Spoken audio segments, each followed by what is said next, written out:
ब्रेकनंतर दुपारच्या बातम्यांमध्ये आपलं पुन्हा एकदा स्वागत। बातमी आहे छत्रपती संभाजीनगरमधून। वंचित बहुजन आघाडीच्या वतीनं आज छत्रपती संभाजीनगर शहरामधल्या आरएसएसच्या कार्यालयावर जनआक्रोश मोर्चा काढण्यात येतोय।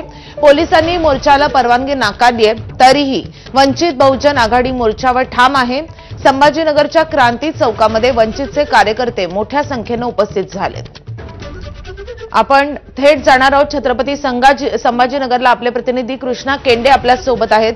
कृष्णा, परवानगी नाकारूनही आता कार्यकर्ते जमा झालेत, किती वेळामध्ये मोर्चाला सुरुवात होणार आहे आणि कार्यकर्त्यांची काय भूमिका आहे? माधवी, तुला सध्याचं हे छत्रपती संभाजीनगर मधल्या क्रांती चौकात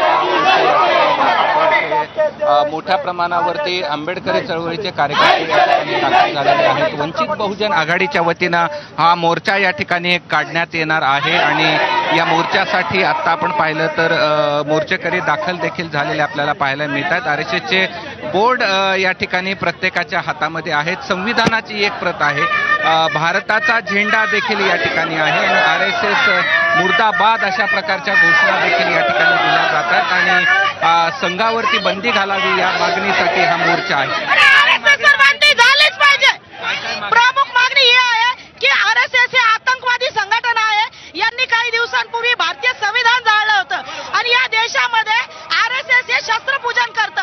आपल्या जवळ सामान्य माणसाजवळ जर एखादं शस्त्र सापडलं तर आपल्यावर गुन्हे दाखल होता। मग आरएसएस सारख्या आतंकवादी संघटनांवर बंदी का नाही? सरदार पटेलांनी सुद्धा भारतीय संविधानाच्या नुसार आरएसएस वर बंदी घातलेली होती। मग आजच्या काळात आरएसएस जेव्हा मनमानी कारभार करत आहे, आरएसएस जर देशभक्त संघटना असं एकनाथ शिंदे म्हणतात, तर मग त्यांचा झेंडा तिरंगा का नाहीये? त्यांचा झेंडा भगवा काय आणि ते भारताच्या संविधानाला का मानत नाही? म्हणून आरएसएस वर बंदी आलीच पाहिजे। आरएसएस आता आपण पाहतो आहोत की हे दृश्य आहे आणि दुसरीकडे पोलिसांचा देखील तगडा बंदोबस्त या ठिकाणी लावण्यात आलेला आहे आणि आता जर पाहिलं तर पोलिसांचा बंदोबस्त या ठिकाणी दाखवतो की इथून पुढे पोलीस या मोर्चेकऱ्यांना जाऊ देणार नाहीत अशा प्रकारची भूमिका घेतलेली आहे आणि पोलिसांनी